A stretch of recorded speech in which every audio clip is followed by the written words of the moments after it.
Are we doing this? We're doing it. We're adopting a baby. I still think I can't say it without. Like, happy giggling. Yeah. It's crazy. I do feel like I'm out of the shock period, and I partially wish we would have filmed during the shock period, but I also think the shock period's probably going to come in waves. Well, I think that this whole journey... Okay, maybe the shock is still here. The shock is here. Okay, this whole journey.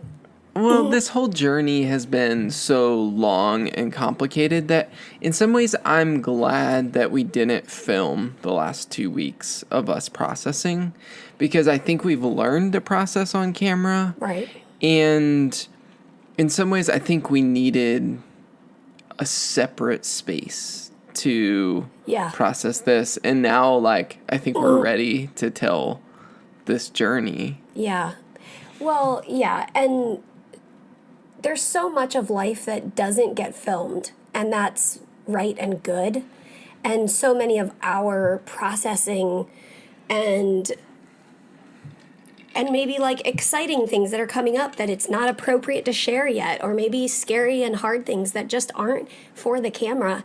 And those first conversations were hard and scary and sacred in a lot of ways. Yeah, and I think that there's something...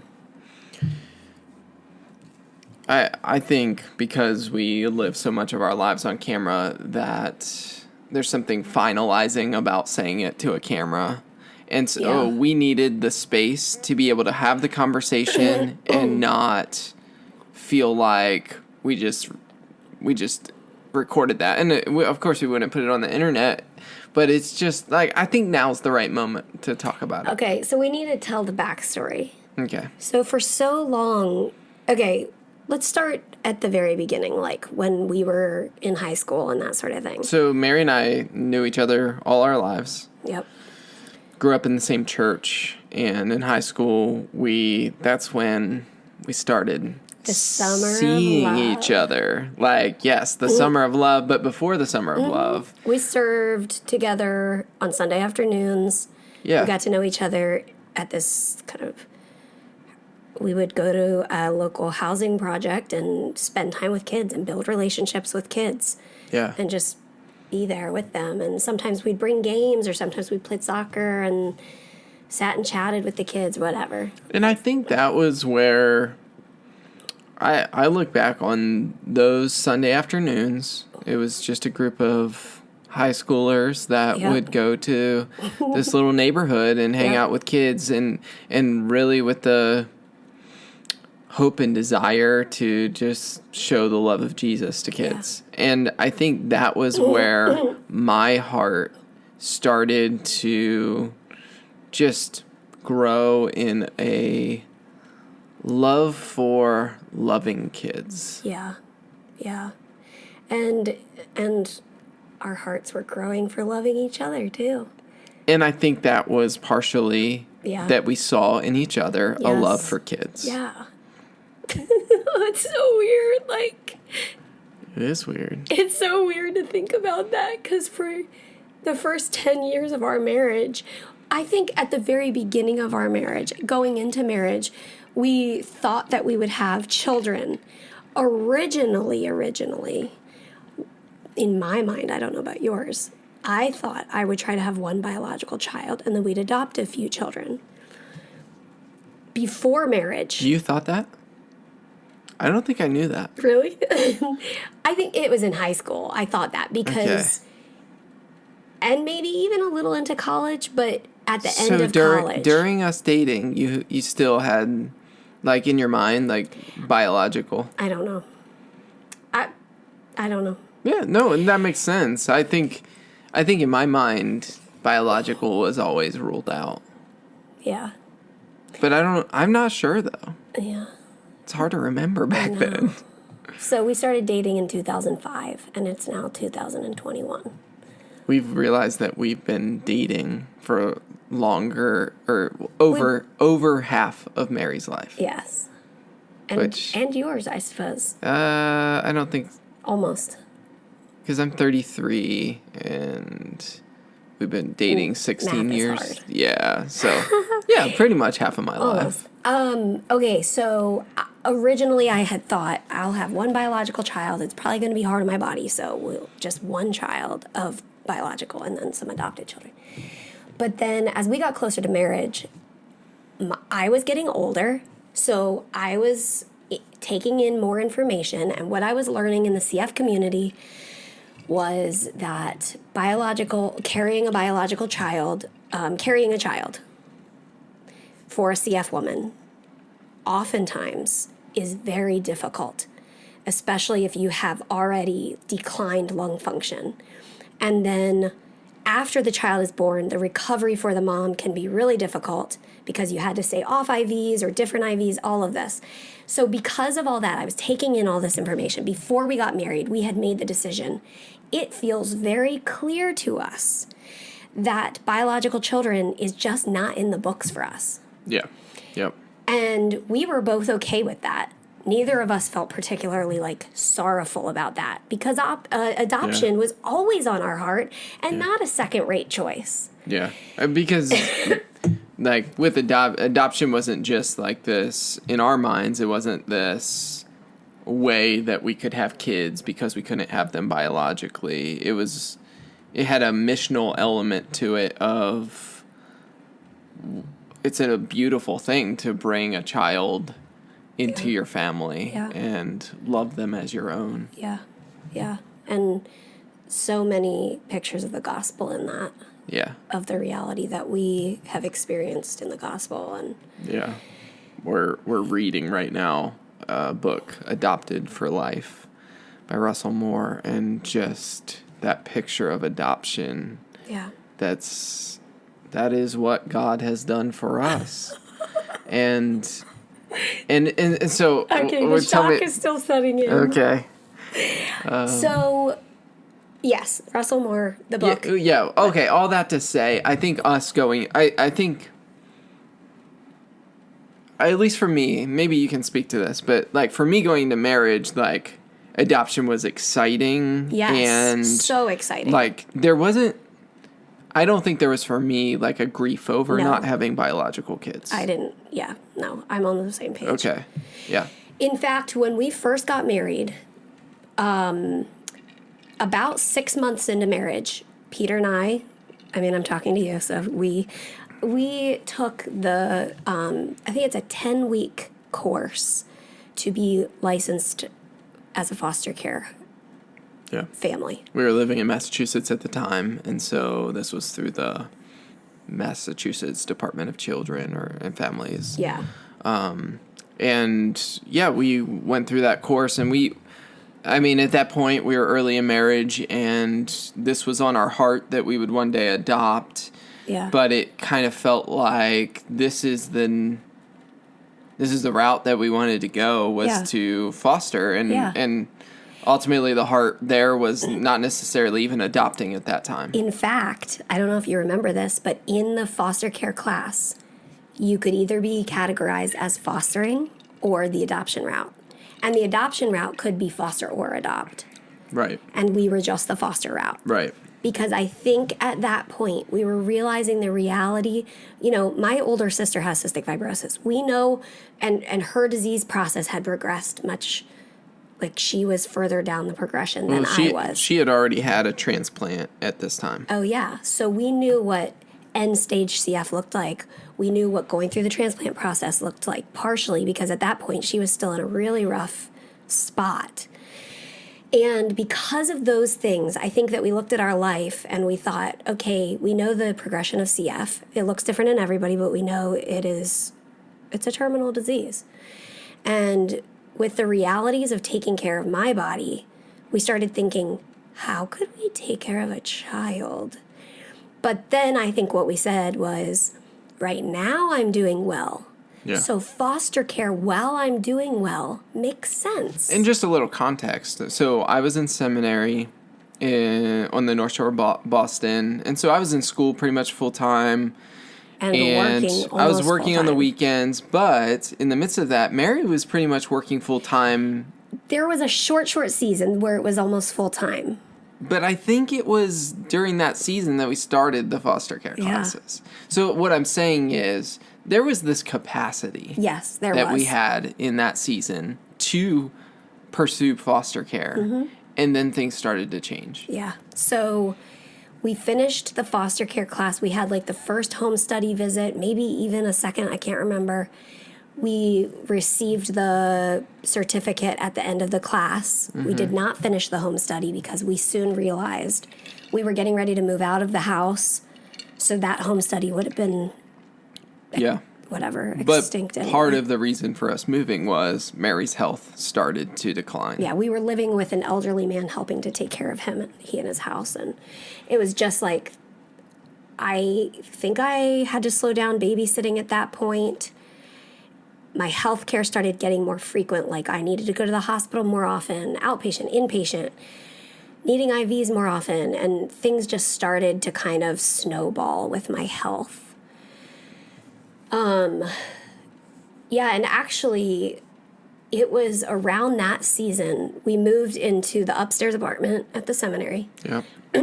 And I remember laying in that bed like right after an admission or something, and I was just pretty sick. And that was the timing when I was learning that I have everything I need in Jesus. It was a time when I was like, man, are we missing something here? Like, why is my health like declining so much? And is there like some medication we haven't tried that we need to try? And I just remember having this full feeling of peace and contentment because although there are no perfect medications, well, fast forward 9 years. It's not perfect. No, it's not. It's sure not perfect. I just felt this feeling of like, I probably won't come to find the perfect antibiotic that will work for me, but I have all I need in Jesus. And I am thankful for that season. Yeah, I think it was out of that season. So fast forward, I think we can kind of group a few years here. That was you coming to that point of kind of a surrender with your health. Yeah, I mean, it was a complete loss of control. Yeah. And then in result, a surrender. Yeah. Yeah. Yeah, and you saying, Jesus, you're all I need. And I think that set the stage for the next few years. We graduate from seminary. We go to Scotland. By we, he means he. Okay. I did not graduate from Mary seminary. was very much my rock during that season. But it was toward the end of that where we started to have a lot of questions about what our future looked like. Not necessarily in the kid front, because that was just off the table. Like, that wasn't a conversation. At this point, my health care was such that we just acknowledged the reality that we would not be in a position to care for a child. Yes. And it also felt that it wouldn't be it didn't feel like the right choice to bring a child into that scenario at that time in that chapter. I don't know. Was it much of a conversation, though, at that point? No. I don't think it was until we came back from Scotland. Yep. I think we came back from Scotland, and that was, like, if you followed our vlog journey, like, that was kind of the start of our vlogs and the season where Mary's health, like, it went from, like, declining to, like... Plummet. Yeah, we hit some explosions of just, like, hard seasons. And I think it was out of that, we're figuring out what's next after I finish my schooling, and we're trying to figure out my job piece and all of that. And I think I remember having kind of a decisive moment of... Where were we? I don't remember the decisive I don't know, like... I remember, like, a season. I remember recording that video. I remember that, too. And I remember us being on the same page before that. Yes. But that was probably the first time we, like, verbalized it. Yeah, I think the video... And this is where I say, like, I think we're now ready to, like, record this conversation. But I think... You know, there's something about putting things on video and recording it that I don't know, forces you to maybe fast track your processing. Yeah, and I kind of appreciate that. Yeah, it's been good for us in many ways through the years. But I think, okay, so that moment, we recorded a video. In our friend's basement where we were staying. Yep. And the title of the video was Q&A, Are We Having Kids?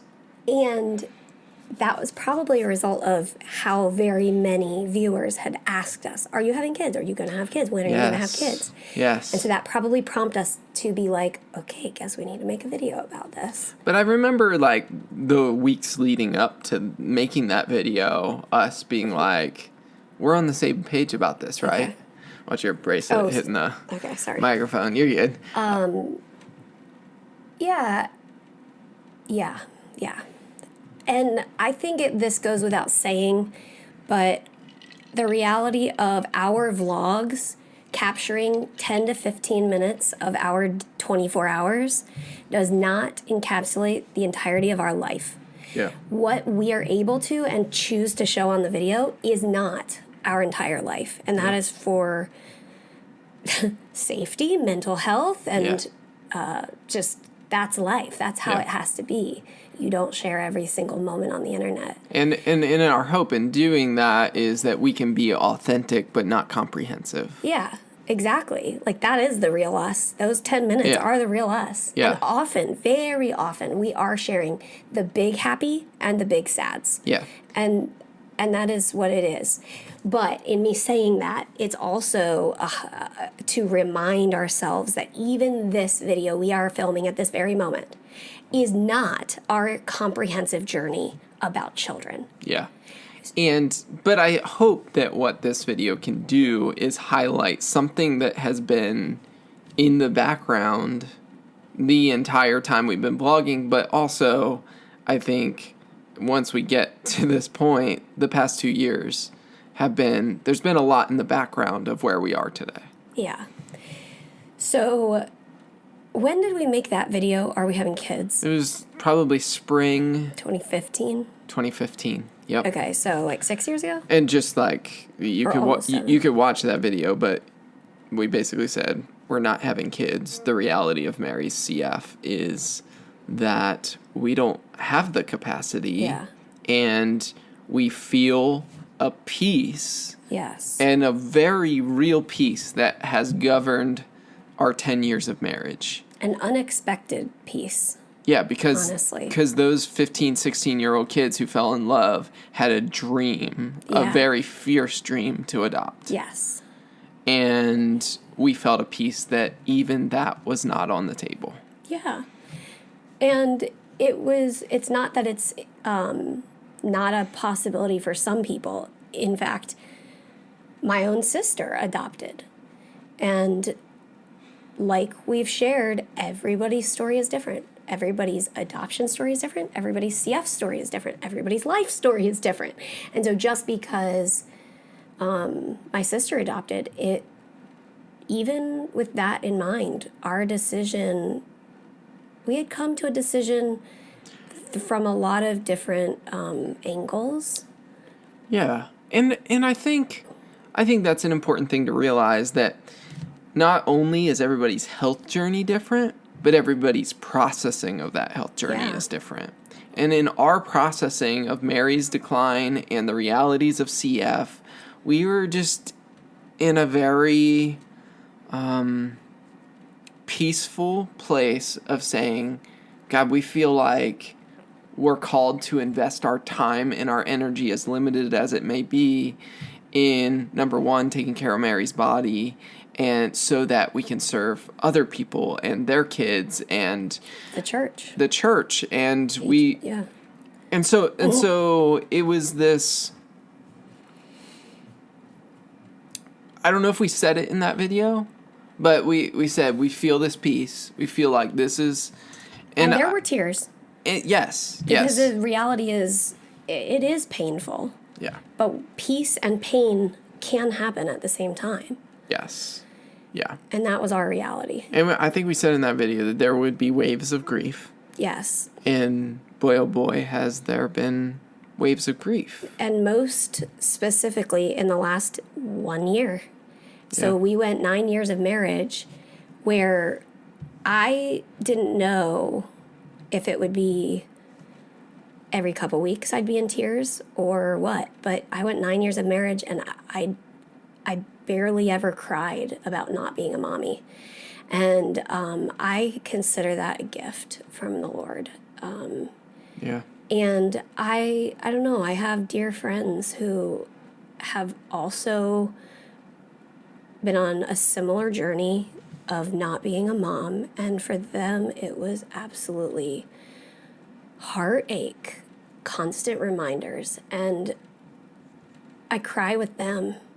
And I mourn that loss that they don't, they can't be a mom. And while I was also in the same boat, and I was at peace. And so I just consider it a gift, because it's not wrong to grieve. But I was just grateful that I could just be okay and be content. And I think part of that was my health was such that to think about, I mean, I'll take this example. Like, I used to babysit multiple times a week. And like Peter said, at some points, like full time almost, in a few different homes. And there came a point where I stepped back from babysitting because I never knew if the next morning I would wake up with a fever, just from my normal like lung infection standpoint. And if I wake up with a fever and I have to go babysit and I'm just like laying on the floor trying to play cars with my babysitting child, and like, it's stinking hard. And so to think of that being my everyday life, if I have a child and like I'm fighting all the CF normal stuff and also trying to be present with a child, that felt clear to me that that was not in the books for us. And also, just caveat, we're telling our story, nobody else's. Like, there are CF families where the mom or dad has CF and they have a fever every day and they play with their children, and that is totally fine. Most of them, and many of them, would probably say that having a child gives them the energy and drive to live each day. Yes. And so that's a very valid and real. Yes. And so our processing did not discredit that perspective. It just was where we were. Right. Yeah. And it's crazy to speak past tense now. Yeah. So,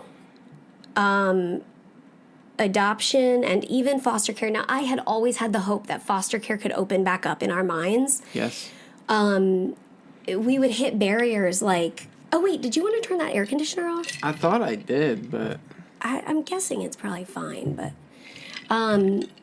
we'd come to barriers like, what if the kiddos who are placed with us have the flu or something? And even though I'm healthy enough to handle it right now, if I catch the flu and it does irreversible damage, then what? And these are the sorts of barriers we would come into when we would enter these places in our minds. Could we start foster care? Okay, so where do we go from here? I don't know that was a frequent, like, was that like a frequent opening of that idea of foster care? In my mind, I mean, I do. Kinda. Yeah, I do remember conversations because like we have a friend who is in foster care, and like seeing them love kids so well. Yes. Oh my goodness. Like inspired us. And so I remember conversations like kind of in the posture of that would be really neat if we had the capacity, or like and even like entertaining the possibility of fostering. Yeah. Yeah. And ultimately, like, I am a nurturer. So like all growing up, every single doll, stuffed animal, plastic flamingo, everything in my home had a diaper on it. Yeah. And I just love to care for others. Like, babies are just like, if there's a baby in the room, that's where I am. Yeah. I think it's funny because I think people who watch us online may not know that side of Mary all that well, although there are glimpses of it, I think, throughout the years in our vlogs, but it's just we don't usually show us with like our friends' kids. Our friends' babies, yeah. Or anything. Yeah. But it is true. Like, especially like the reason Mary nannied for families and cared for these kids was because she just loved that so much, and that's always been just her heartbeat to love on kids, and she's so good with kids, and like she makes. The other day, like we had our friends' kids at our house, and Mary's like making games for them and crafts. Well, it's like I had like a 13-year-old, an 11-year-old, an 8-year-old, a 7-year-old, and a 5-year-old, or something those ages. And I had a 4-pack of a dinosaur puzzle meant for a 2-year-old. And I was like, how do I turn a 2-year-old dinosaur puzzle into a game for a 13-year-old? Well, but I'm telling you, with your eyes closed. That is Mary's giftedness, to just be able to adapt to where a kid's at. And anyways, we've always known like that we're kid people. Even though we had made the decision not to have kids, we knew we were kid people. Yes. Can I then share a little bit about you? Okay. So Peter's incredible with children. He is both like super engaging, and like you know how to talk to a 3-year-old, and you know how to talk to a 13-year-old. Like you're just... But not a 12-year-old. Well... I'm just kidding. You're also really nurturing. You're just kind and patient. Oh, patience. I feel like patience is one of your strongest characteristics. I mean, you are so stinking patient with me. Well, I think that is not a natural quality of mine. But I do think that Romans chapter 5 holds true. That in our suffering... it produces patience. Yeah. And patience, endurance. And endurance. Hope. And hope does not disappoint. Yeah. Put us to shame. But yeah. Disappoint us. What version are we reading? Yeah. Yeah, okay, so can we go ahead and go to the last year? Yeah. I feel like in the last like 2 or 3 years, I've heard you, so I said we were going to last year. I'm going to go back to like 2 or 3 years. Yeah, I think we have to at least go back 2 years because Tricafta is a game changer in all this. I feel like even 3 years ago, so when we were living in Massachusetts, I started observing you regarding our friends' kids. Yeah. Like when there's a pregnancy announcement, I noticed in you, I think, the start of grief in a different way. Yeah. I remember, I think the first time I remember it like being a very painful experience was one of a kind of childhood and college friend was announcing they were pregnant, and for some reason it was closer to home than anybody else in my life at that point. And it hurt. Like, just for some reason, my closeness with this friend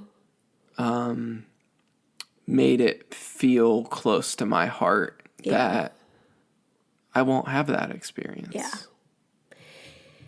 And I started noticing that in you, and we did not talk about it. Yeah. And I don't think that that's right or wrong. I think it was just where we were at. Yeah. And we were in survival mode. Totally. Like, this was major survival mode of life. Yeah, this was getting ready to go to Duke for transplant evaluation. Yeah. This was getting ready to find out if I would also need a liver, these sorts of things. Yeah. So we didn't really even have the capacity. I didn't really have the breath to have a long conversation like that, But I started noticing that in you. And just like as a side note, when you say like the first time it felt really painful, I wouldn't describe my own experience that way at all.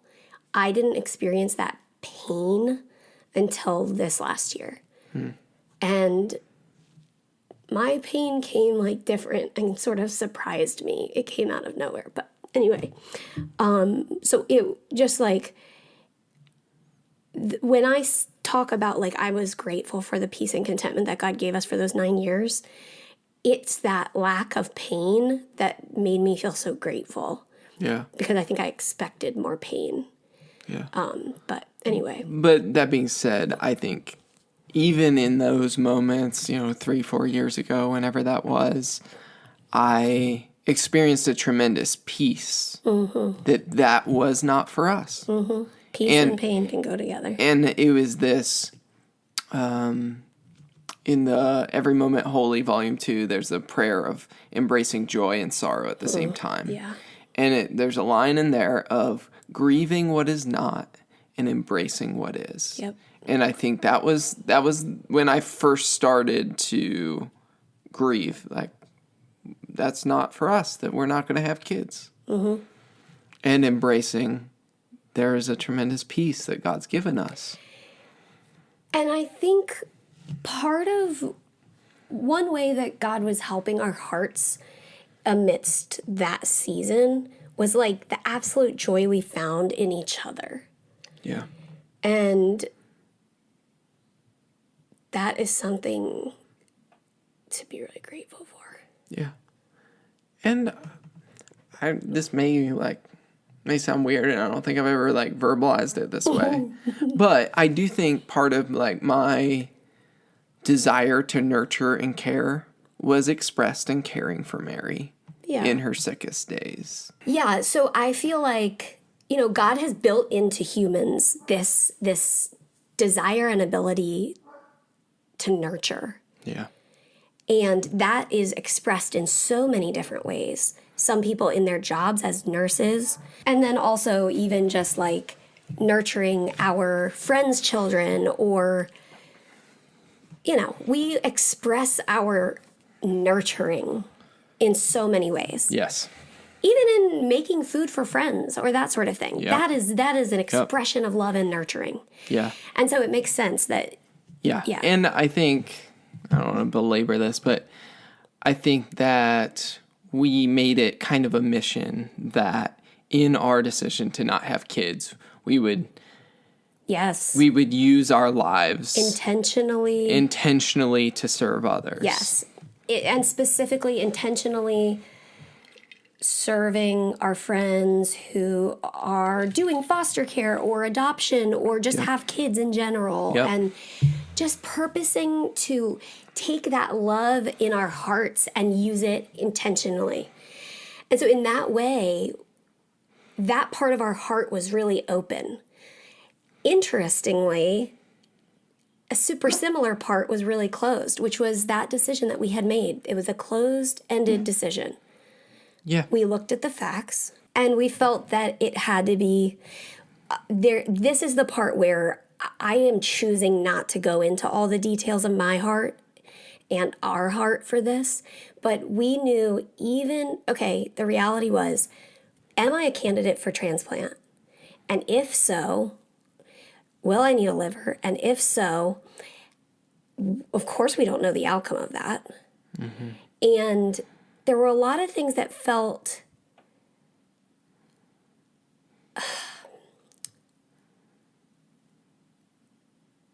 I'll say it this way.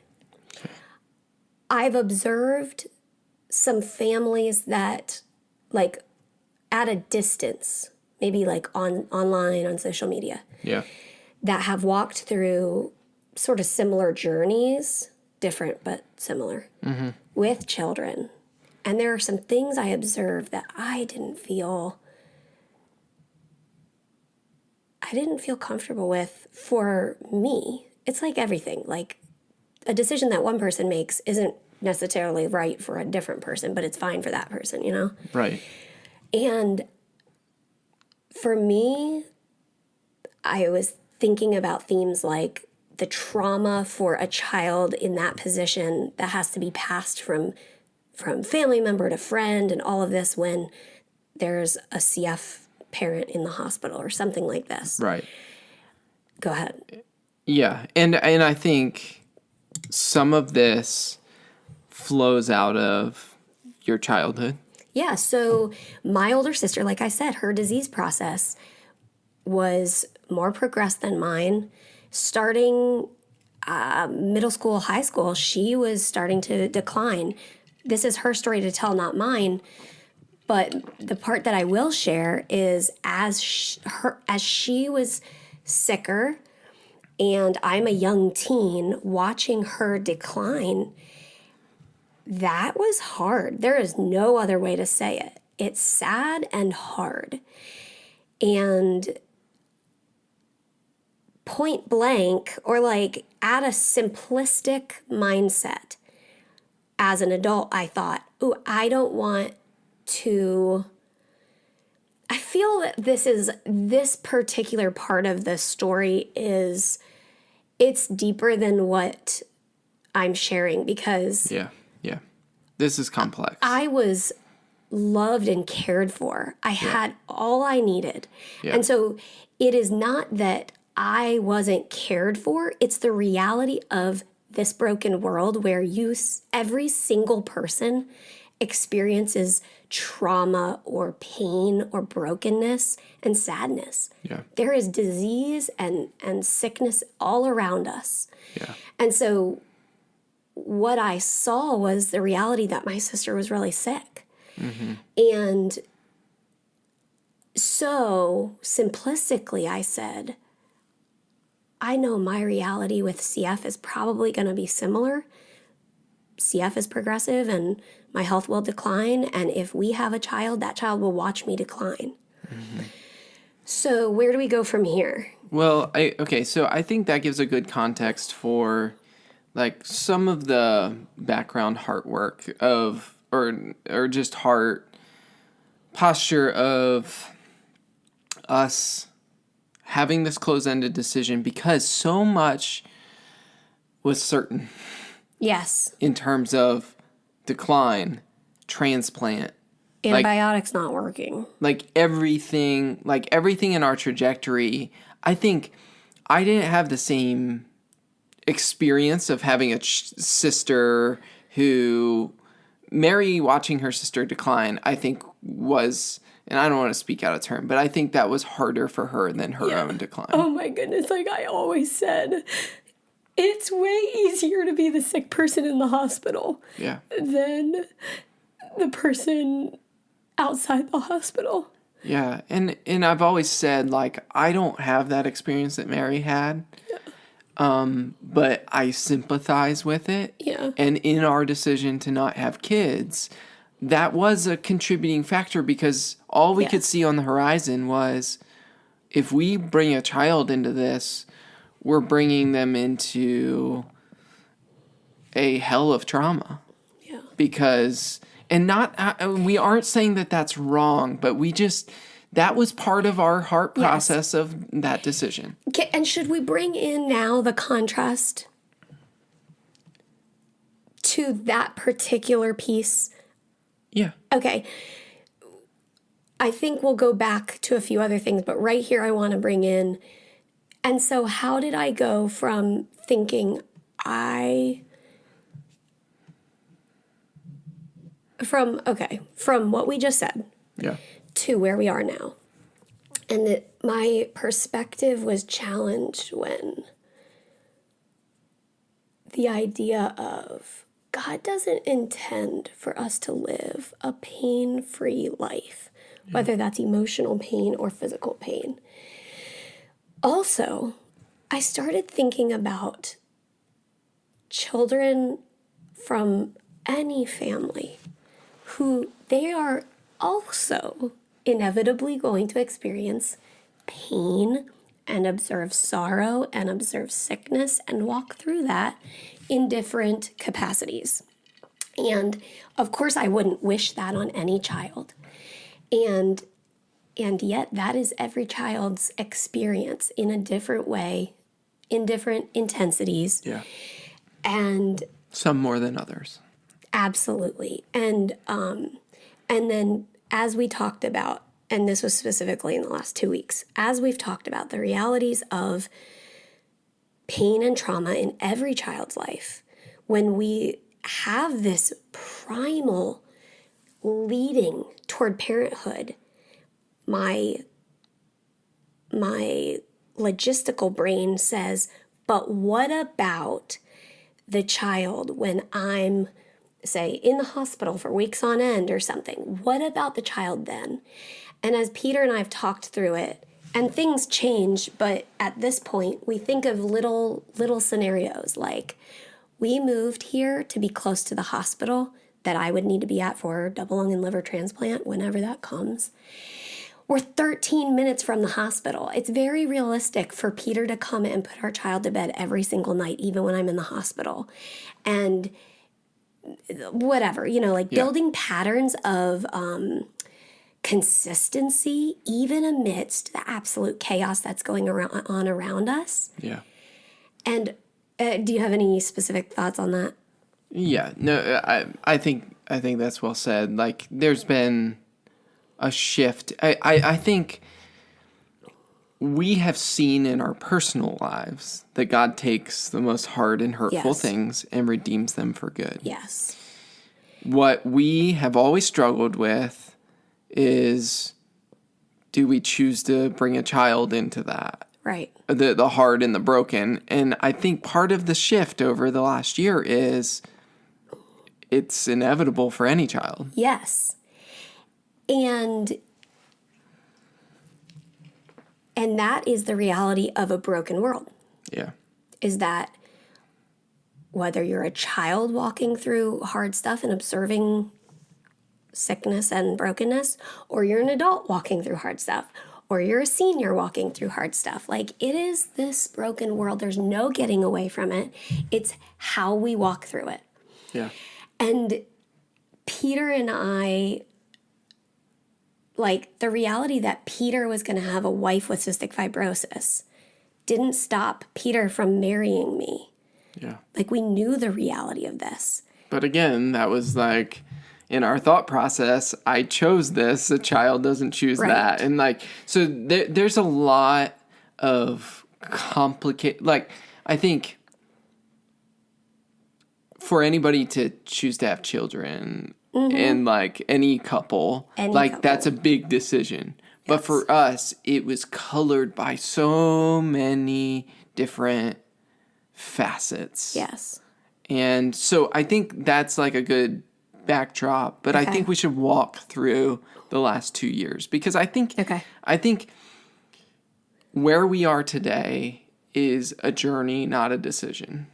Yes. Like, it's like a decision. It is a decision. Right. We're adopting. Yes. That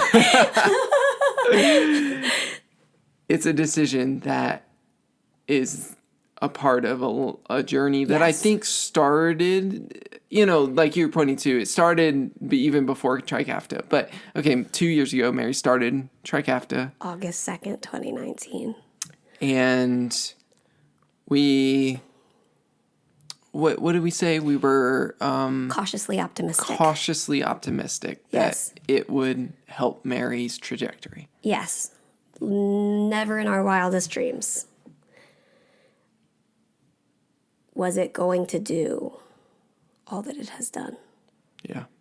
It's been almost 2 years, and Mary's lungs, her lung function, though it has had some dips, has been like remarkably stable. And that is, I always give the caveat. That's even with me catching a really bad virus over a year ago and having a few normal but severe colds where I'm coughing up blood for a month and that sort of thing. Yeah. Even with those, my lungs have recovered with only pill antibiotics, no IV antibiotics. Yeah.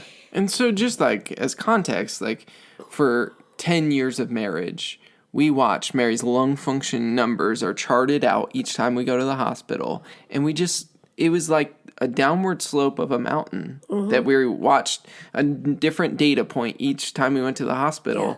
And though there were ups and downs, it was all this slope downward. Trajectory, yeah. And all of a sudden, the charts are flatlined. There's a rise. There's a rise, and then there's a stability. Yeah.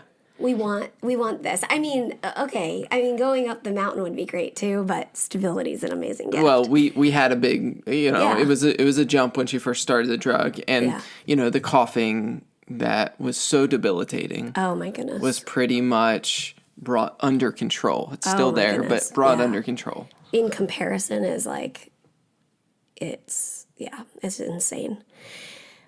So that set the stage. So I think that's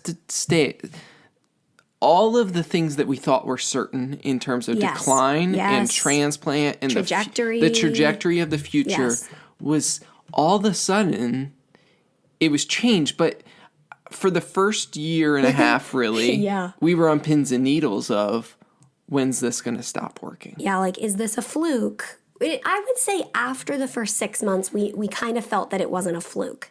Right. The first month, I thought it was a fluke. Like, oh, this is going to end at any moment. This is a nice rest. And there was the question of how's your liver going to handle it? And I think it was probably not until about a year that I kind of settled into the fact of, okay, her liver's handling it. Yes.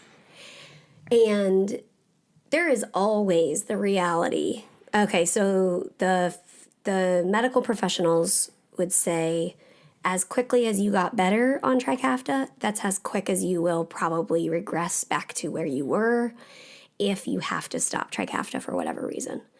For, any reason, whether it's your liver or your whatever. Right. So we always know that, and it's like this reality that I think for the first year and a half, it hung over our heads. Like this, okay, we're going to embrace today, and I'm going to go indoor skydiving, and I'm going to use all the breath that I have, and I'm going to enjoy my mornings because I'm not coughing my brains out, and, fill in the blanks, all of these things. Like, we're going to embrace this. Yeah. And we are also going to know that this could realistically change at any moment. And because I was like pre-transplant, like, there's no telling what the timing would have been, but as I've spoken with my doctor once I was on Tricafta, they were kind of like, you were really sick. And I was like, yes, I was. And I think in hindsight, we were maybe closer than any of us realized. Yeah. But all of that to say, we hold both at the same time to utilize this gift that's been given to us of the stability, embracing being able to have people in our backyard and like just these sorts of real life stuff. And also the reality that if and when that decline comes again, God is faithful. Yeah. He was faithful every single day when I was sick. Yeah. Or sicker, like the reality of God's goodness does not depend on the number on that screen. Yeah.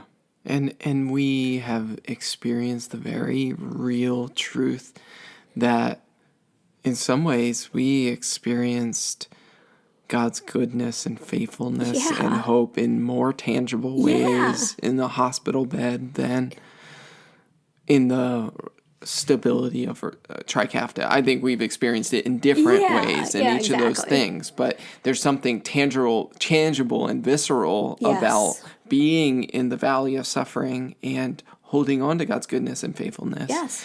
And it's easy in the seasons of stability to forget that, to forget or take it for granted, I think.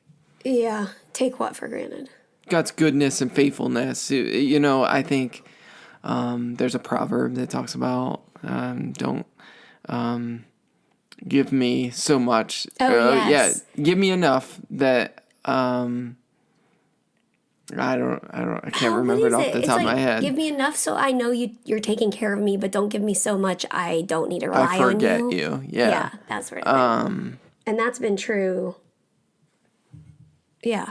Yeah, but anyways, I'm just saying, like, that's something we're passionate about, is that God's goodness isn't equated with the stability of Tricafta. No, absolutely. It is experienced in the stability of Tricafta. Yes. But it is not equated with it. Thank you for putting words to that. Yeah, so all that aside, I think part of what has happened in the last 2 years is, and we've processed this a lot in the last few weeks, is that the stability gave our hearts a ability and capacity to feel the loss of not having kids more over the last 2 years. And my stability has given our brains the capacity to consider. But I will say for the last 2 years, people have asked us, does Tricafta change your decision on kids? And we've said no. And that is true, and that's where we were. Yeah. And then 2 weeks ago happened. Well, no, more like 6 months ago. Okay, 6 months ago. I attended a friend's birth. Yeah. It was one of the most incredible days of my life. And I find this so interesting how this plays out. I do too. I sat in that rocking chair holding a 1-hour-old baby while mom and dad slept. And I stared into that baby's face. And I sat there with absolute contentment, no tears in my eyes. And I just praised God that I was not sad. I was like, how is this possible? I know full well that this is never going to be my reality. And I'm just content in where God has me and that I get to hold this baby. And I was just happy and grateful. And I just felt so content and thankful. And I was so thankful to report that to Peter when I got back at 3 a.m. And it wasn't that night. I think it was the next day. It was the next day. You can share. Or do you want me to? Well, you share from your perspective. The next day, I was still when something exciting happens and you can't help but blurt out all the details all at once. That was happening till 3 a.m, 5 a.m, that night that I got back. And then all day the next day. And I'm telling all the details and I'm showing him the pictures I took and that sort of thing. And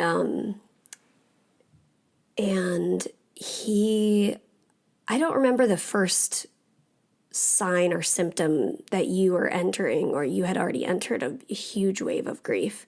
But I just remember us lying on the couch that Sunday afternoon, and you were just weeping, and we just laid there and wept together.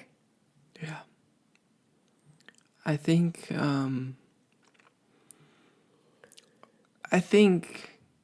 that was a moment where the longing that I think is just, we're made with this longing to raise children. Yeah. And I think Mary getting to experience this birth up close and personal, and hearing her say how content she was, that brought such joy to my heart. But at the same time, I had this overwhelming sense of sorrow and grief that I would never experience having a child of my own. And I'm not talking about biologically. Right. Yeah.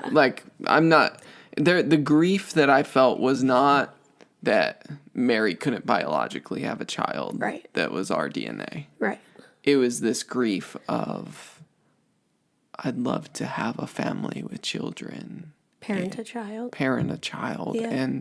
And I think this was close friends of ours. And so it felt up close and personal. See, there's that joy and sorrow. I'm feeling the joy of their welcoming this child, and I'm feeling this sorrow over not welcoming a child. And I remember those days and that week and those weeks following, you, maybe in the afternoon or something, you'd be like, I don't know. It's almost like a frustration of not being able to put your finger on it, but just feeling this sorrow. And I remember thinking, like, I don't quite know how to comfort him right now. And I'm also not feeling that sorrow, which that was the strangest thing to me. Yeah. That I wasn't feeling it, but you were. And so all my solution, or like the only conclusion I came to, was like, just be together in the sorrow. And I'll tell you, I think in our 10 years of marriage, like, I think that was some of the sweetest moments of Mary weeping with me, knowing that she wasn't feeling the same things, but choosing to enter my sorrow, and knowing that, like, that was not an easy place to enter sorrow about. I mean, I think Mary had this contentment, but like, it's also like, I think it's fair to go here, because I think this is kind of an unspoken part of this journey for us, is that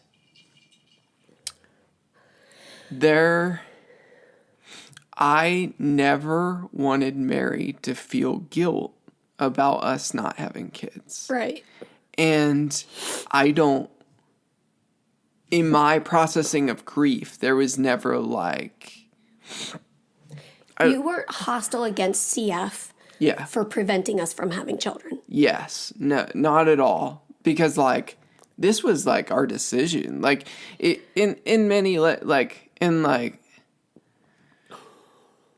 there was a piece that I had that CF... Can I say CF stopping us from having kids? Or, like...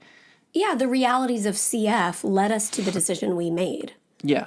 And I was not hostile toward that. And I never, to this day, felt like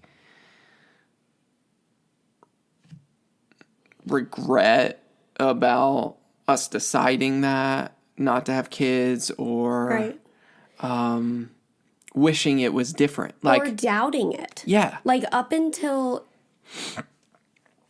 For most of our marriage, like 9 years of our marriage, we never doubted that decision. We felt confirmed over and over as my health declined more. We felt confirmation, like, wow, we did make the right decision. Yeah. Like, this is, yeah. And so anyways, I think the last 2 years have been in some ways complicated in the processing of that grief, Mary entering that with me. And like, I think we did have a conversation in the kitchen one time where you felt this sense of guilt, like you're over me being sad and grieving and feeling like it was your fault. Yeah, and I did feel sad. I was like, it was again kind of a frustrated sad, where it's like, I wish I could do something to like help the sorrow and the deep sorrow in your soul. Like, but yeah. And he was like, no, like, it's not. Yeah. Yeah. It's the process. Yeah. And so we're like really going behind the scenes of what our hearts were processing. And I think one of the things that, if God does bring a child into our home, I think I'm just going to be really grateful about being able to empathize with friends, family, and strangers who are in the position of where we were the first 10 years of our marriage, and also having an opportunity to empathize with friends, family, and strangers who are in the position of where we are now. Yeah. And yeah, I'm thankful for the 10 years. I wouldn't trade it for anything. I mean, I wouldn't trade it for anything because that was where God had us in that time. Yes. And in contentment, we've talked about this. In contentment, it is part of embracing the joy that Christ gives us, is finding a contentment in where he has us. Because when we are wishing for other things, and it can just cause such discontentment. Yeah. And that is like squashes the realities of the joys that are in the moment. Yeah. The book we're reading right now talks.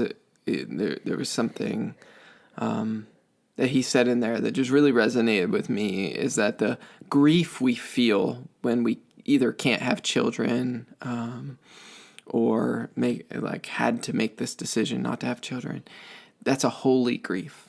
Yeah. Because we're grieving something that the loss of what was meant to be. Yep. It's written in our hearts to be parents. Yeah. And that's why when our minds started opening up the door of parenthood in the last little while, it has felt nothing but primal. I mean, like a leading where the logic, okay, so stepping into parenthood is a choice of setting aside comfortable living or less stress. When you step toward parenthood, you step toward I don't want to say stress, but it's welcoming new challenges, knowingly welcoming new challenges, and also knowingly welcoming, so I've heard, the greatest joy of your life. Where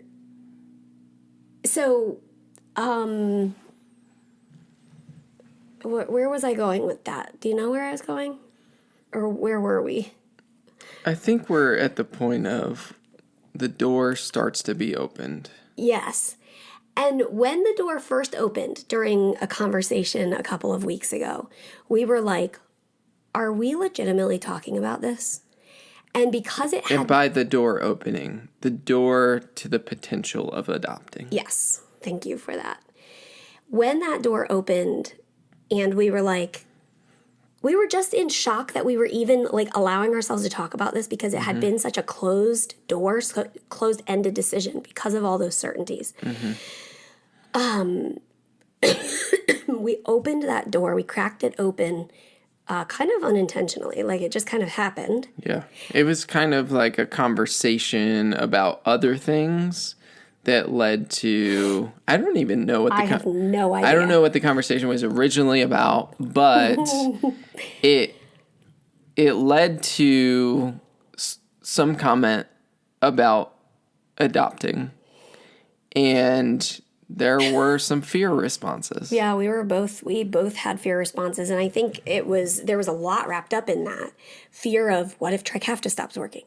Fear of what if we open this door in our minds and the answer is no?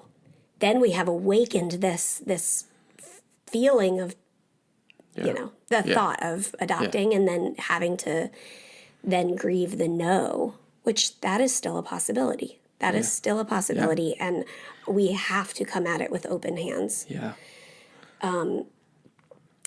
I will say on my end, when that door got cracked open, that first hard conversation and all those fear responses, I did not feel like this was a yes. That door was cracked open without my intention. Yeah. And through that evening and the next day, something in me was like trying to pull that door shut. And with all my might, I couldn't. And I'm so thankful that I couldn't. And like, it was this process of, for me, a lot of it was processing what I would call the logical side of my brain that says the things like, I wouldn't want a child to experience that. Say, watching me suffer and stage CF or something like that. And then the reality of walking through a broken world with the reality of the gospel changes the perspective. Yeah. Where I say, look at my life and say, I wouldn't wish CF on anybody. But at the same time, I am so grateful for the ways that God has used the realities of CF in my life for good. Yeah. I mean, take this vlog, for example. Yeah. Like one small but huge way that God has used people's curiosity about living with a terminal illness. And now we have friends all over the world who we share life with. And, there's a lot. There's a lot. And I think in this process, it's been the realization of what we've seen God do in one area of our lives, He could do in the area of children. Of redeeming the hard and broken. And I think that was part of the process. And part of the process was this door was opened, and at first I thought, okay, so this conversation we had a couple of weeks ago, it didn't exactly end. It ended well, I think. Like we were fine. It was just tense because we're entering scary parts of our brain. Yeah, and so it felt like conflict a little bit between us. Yeah. I think I felt like, again, like, I think at that point I was more open to the idea of adopting. Yeah. And obviously I had, we kind of pointed back, like I had this journey of grieving over the last 6 months. And this was the day before Father's Day. Mm-hmm. And I think that may have prompted some of the conversation. Yeah. What do you want to say? I have no idea. Okay, so the next day. Yes, Father's Day. Father's Day. A family from church came over, and it was our pastor. Yeah. And he and I went to pick up pizza. Mm-hmm. And he asked how Father's Day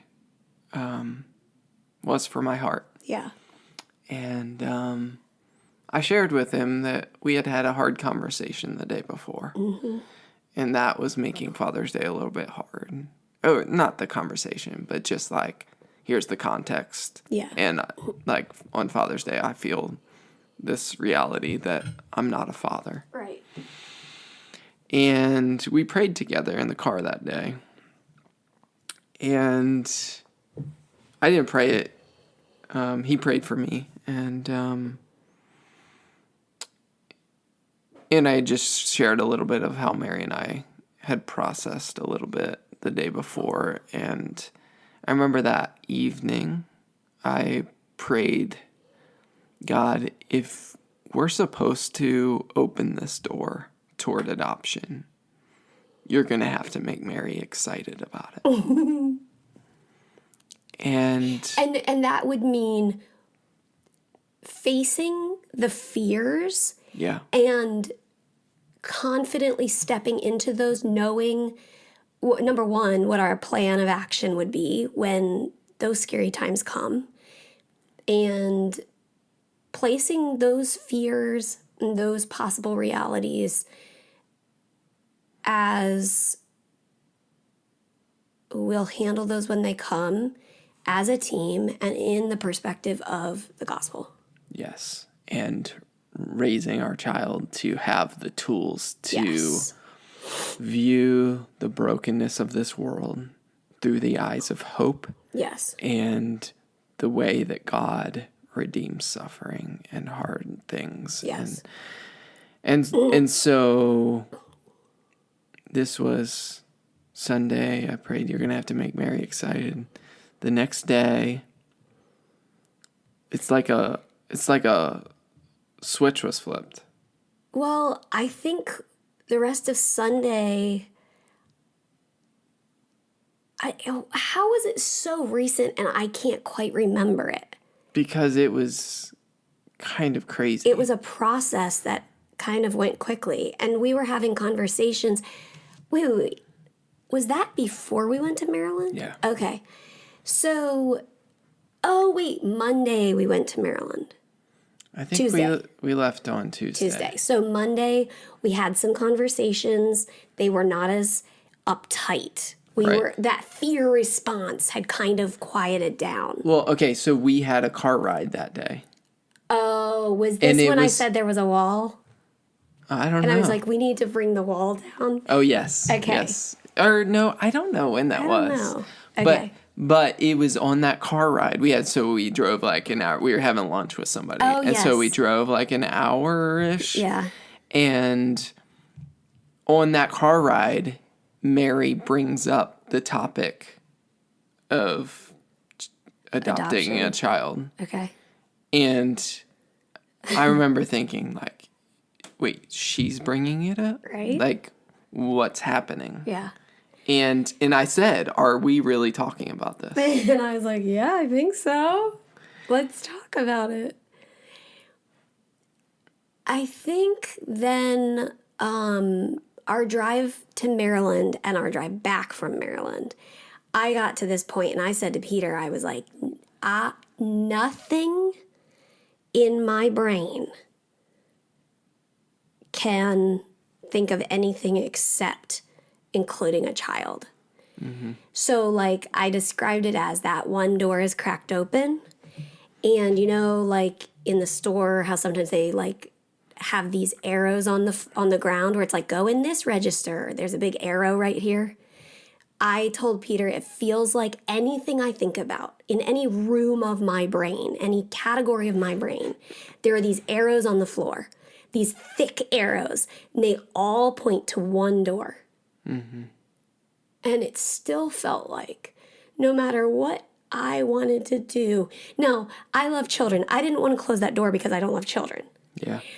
But because I didn't know if I was being irrational to think about children, right, I thought I should probably try to close the door.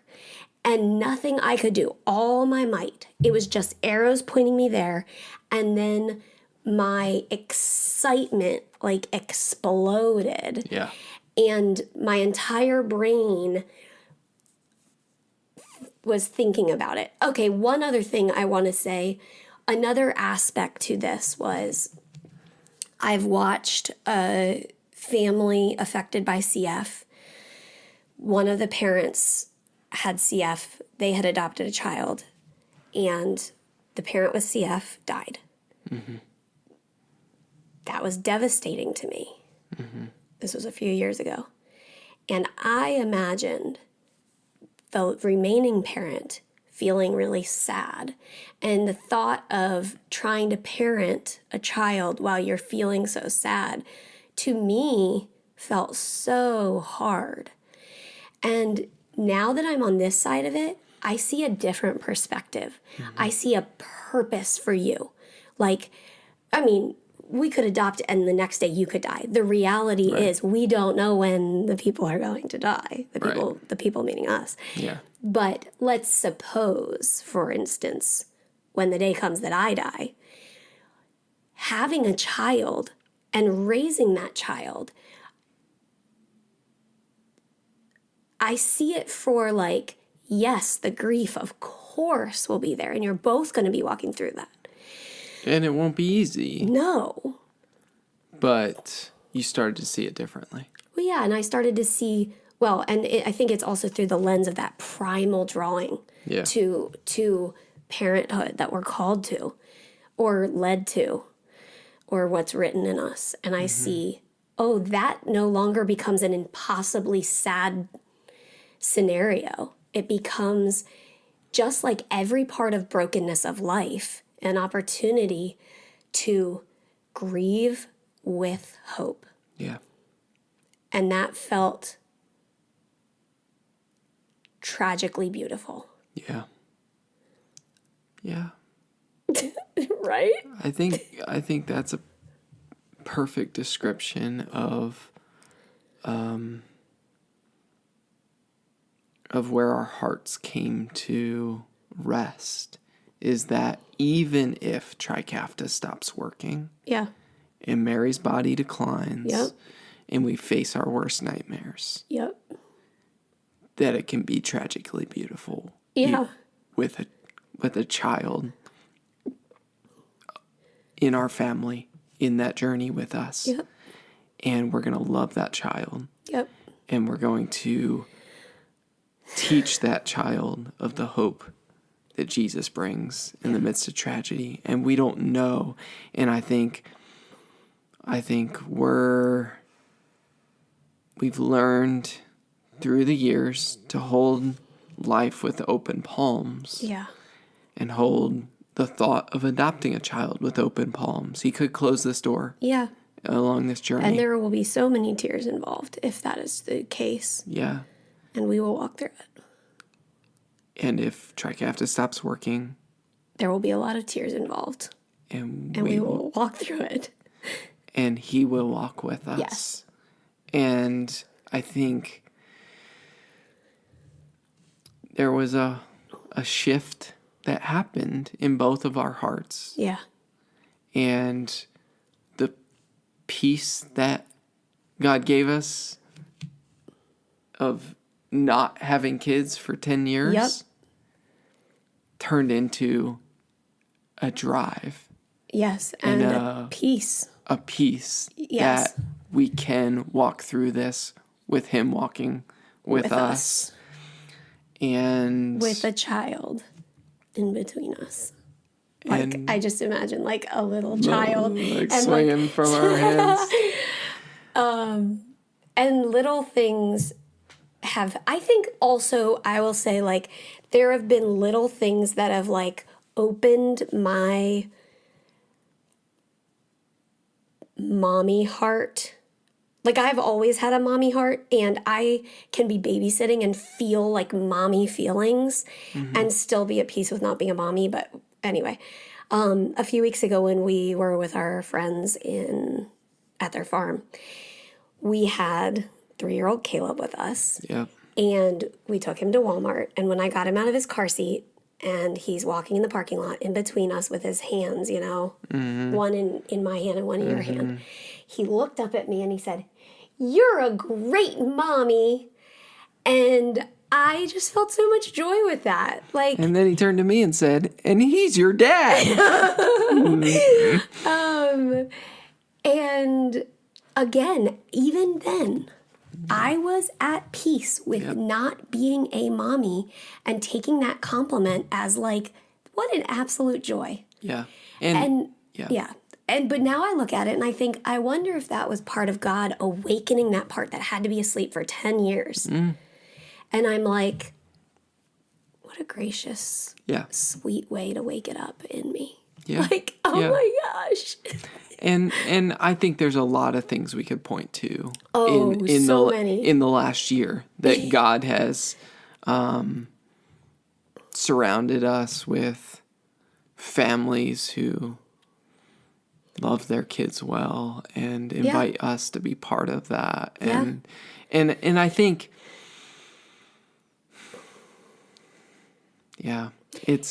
we've told specific people specific ways that observing them and their parenting has been such a gift to us. Yes. And those are some of the sweetest gifts in life. Yeah. And so I feel like oh my gosh. there are two miracles in our journey. The first is that we had peace for 10 years. Yes. To not have kids. And the second miracle is that we adopting. are beginning this process of adoption and with an absolute confidence that this is where our hearts are finding our contentment. We're still in this place of Jesus is all we need. Yep. And he's leading us down this road, reminding us of that truth. Yep. And like, so the confident, joyful peace that we had in not having kids is the same confident, joyful peace that is taking us in the direction of adopting. Yes, absolutely. And it's miraculous. Oh my gosh.